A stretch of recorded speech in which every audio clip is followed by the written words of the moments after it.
जय श्री राम, जय गौ माता। मैं रविंदर सिंह, आपका भाई। बोला को आप सभी जानते होंगे। India is not for beginners. ये बात बिल्कुल सही है भाई, क्योंकि इसी एक इंडिया में ऐसे ऐसे नमूने भरे पड़े हैं जिनका सिविक सेंस, जिनकी अंधभक्ति का कोई जवाब नहीं है। अब ऐसा मैं क्यों बोल रहा हूँ इस वीडियो में देखिए। तो ये है इंग्लैंड का एक रेस्टोरेंट जहाँ भारत की कुछ गाँव रक्षक या फिर अंधभक्ति बोल रहे उन्हें, वो आए थे खाना खाने के लिए। और जब मेन्यू में उन्होंने देखा कि भाई यहाँ तो गाय का गोश्त भी मिलता है, तो फिर क्या, उन्होंने अपनी अंधभक्ति का टोपी पहन लिया और तोड़ फोड़ शुरू किया कि भाई गाय हमारी माता है, आप ऐसा नहीं कर सकते, आप हिंदुओं के दिलों को ठेस पहुंचा रहे हो, हम ऐसा नहीं होने देंगे। और बहुत कुछ अनाप शनाप बोल रहे थे वो लोग रेस्टोरेंट की मालिक को। वो सोच रहे थे कि भाई यहाँ के लोग भी इंडिया जैसे होंगे, हमें कुछ बोलेंगे नहीं, लेकिन नहीं, वो इंग्लैंड है, इंडिया नहीं कि आप कुछ भी करोगे। खैर फिर होना क्या था, रेस्टोरेंट की पूरे स्टाफ ने मिलकर उन लोगों की ऐसी खातिरदारी की क्या वो कभी इंडिया में भी ऐसी हरकतें नहीं करेंगे। खत्म।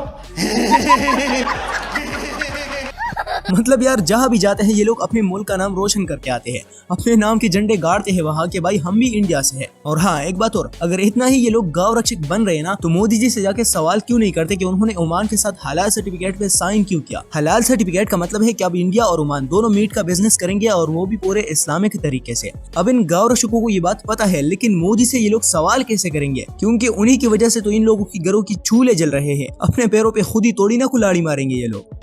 हम हिंदू धर्म के हैं, हमें गाय नहीं खाते। अच्छा, तो तुम नहीं खा रहे हो, जो खाता है उस पर पाबंदी लगा दो। क्यों नहीं पाबंदी लगाएंगे, गाय हमारी माता है। कल कोई कह देगा कि सांड तो हमारा बाप है।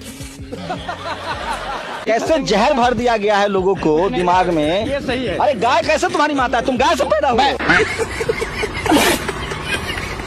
इंडिया में लोग इतने खाली है कि बजरंग दल का एक कार्यकर्ता एक डिलीवरी बॉय को रोकता है और उनसे कहता है कि भाई आप क्या ले जा रहे हो, मुझे खोल के दिखाओ। मजबूरन डिलीवरी वाले को बैग खोलना पड़ा, जिसमें वो बंदा देखता है कि हाई इसमें तो चिकन की डिलीवरी हो रही है। वो बंदा कहता है कि सावन का महीना चल रहा है, मंगलवार का दिन है, और ऐसे में ये चिकन कौन मंगवा रहा है, जरा मेरी बात तो करा उस कस्टमर से। डरा सहमा वो डिलीवरी वाला भी कस्टमर को कॉल करता है और ये बंदा उससे कहता है कि भाई मंगलवार का दिन है और तुम चिकन मंगा रहे हो। काफी गालियां बकता है ये बंदा उस कस्टमर को, लेकिन आगे से वो कस्टमर बोलता है कि भाई मैं एक क्रिश्चियन हूँ।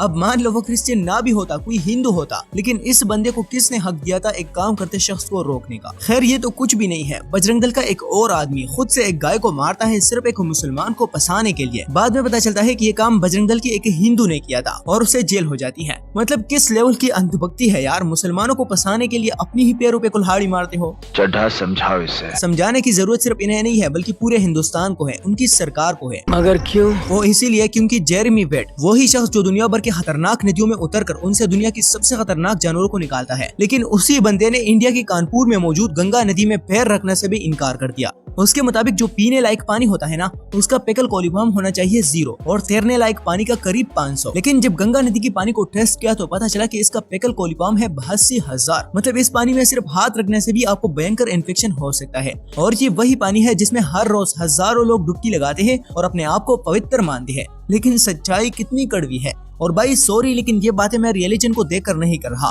बल्कि ये सच है। लेकिन आखिर गंगा नदी का पानी इतना जहरीला क्यों है? जब मैंने देखा तो मुझे पता चला कि कानपुर में 400 से ज्यादा लेदर बनाने वाली फैक्ट्रियां ऐसी है जो खुलेआम अपना जहरीला कचरा गंगा नदी में डाल रही है, और सरकार भी उन्हें कुछ नहीं कहता। और भाई कहेगा भी क्यों? क्योंकि हर महीने उन फैक्ट्रियों के मालिकान अपने 6,000 करोड़ की प्रॉफिट में से सरकार को भी तो अच्छा खासा फंडिंग देती है। तो भाई सरकार को पागल कुत्ते ने काटा है जो उन फैक्ट्रियों को बंद करवाएगा। सरकार कुछ नहीं कहेगा और ना कुछ करेगा।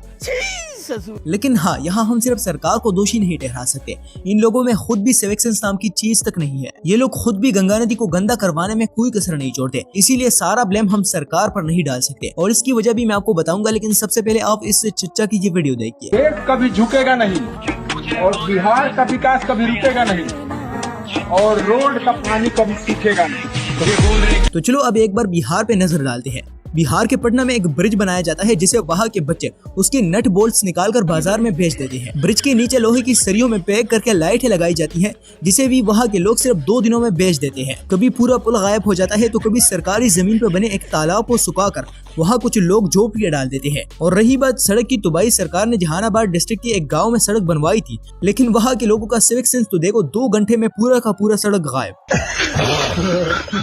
इसीलिए हम हर बार हर चीज के लिए वहाँ के सरकार को ब्लेम नहीं कर सकते। सरकार चाहे कुछ भी कर ले, वैसे तो करती नहीं, लेकिन फिर भी जब तक इन लोगों के अंदर सिविक सेंस नाम का कीड़ा नहीं जगेगा ना, तब तक मैं रुकूंगा नहीं। मगर क्यों? अरे भाई हमारी इज्जत का सवाल है, पड़ोसी मुल्क है, ख्याल तो रखना चाहिए ना। और वैसे भी उनकी गंदगी की वजह से हमारे पाकिस्तान का आबोहवा खराब है, उनकी वजह से हम बदनाम है बाहर मुल्कों में, तो इसमें हमारा ही फायदा हुआ ना। बात तो सही है। खैर ये छोड़िए, जरा इस भाई साहब पे नजर डालिए। ये महान बाबा बिजी है अपने फोन पे इंस्टाग्राम रील्स देखने में, और देखिए इनके फॉलोअर्स, इनके वक्त यहाँ इनके पैर दो कर पी रहे हैं। पहले मैंने सिर्फ सुना था पैर दो कर पीना, लेकिन आज भाई साहब देख भी लिया। अब बताइए बाबा जी की पैरों की धूल से इन बेचारे लोगों की कौन सी मुसीबतें खत्म होगी। मतलब यार सोचो जरा, इस कदर अंधभक्ति, इतना अंधविश्वास। हमारे यहाँ ऐसा ही होता इन लोगों का मानना है कि हमारे पूर्वज जो थे, मतलब पहले के लोग, वो बंदरों से होकर इंसान बने थे। लेकिन अब मुझे ऐसा लगता है कि 2014 के बाद यही इंसान धीरे धीरे होकर वापस से गधे बन रहे हैं।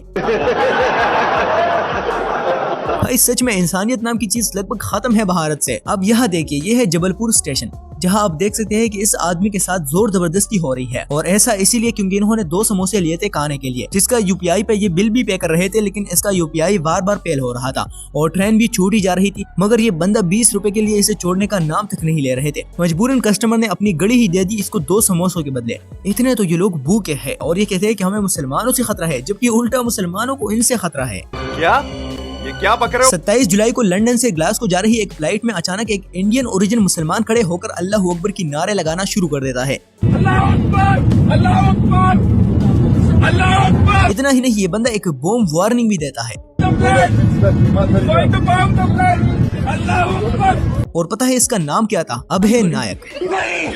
ऐसा नहीं हो सकता। मतलब खुद ही अपने आप को खतरे में डालते हैं ये लोग और बाद में मुसलमानों को ब्लेम करते हैं। कैसे कैसे लोग रहते हैं यार यहाँ पर। खैर ये छोड़िए, एक भाई ने कमेंट किया है, अबे शाने सारे बातें छोड़, ये बता मेहमान नवाजी देखी है तुमने कभी भारत की? क्या यार, क्यों अपनी बेइज्जती करवाने पे तुले हो तुम लोग? क्या चूसे मार रहे हो? इंडिया चाहे दुनिया का सबसे बड़ी मईशत ही क्यों ना बन जाए, लेकिन मेहमान नवाजी वाला जिगरा सिर्फ पाकिस्तानियों के पास ही है। अब देखो, इंडिया में जब भी कोई टूरिस्ट जाता है ना, तो वहाँ के लोग उसे मेहमान तो नहीं, लेकिन चलता फिरता एटीएम जरूर समझते हैं।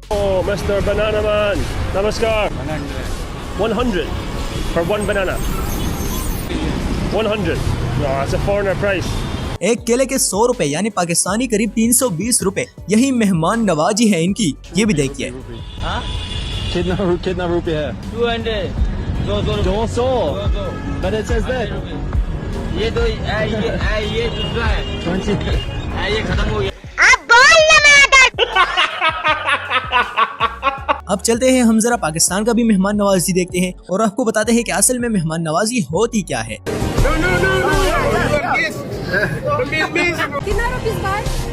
Thank you. Can I try one?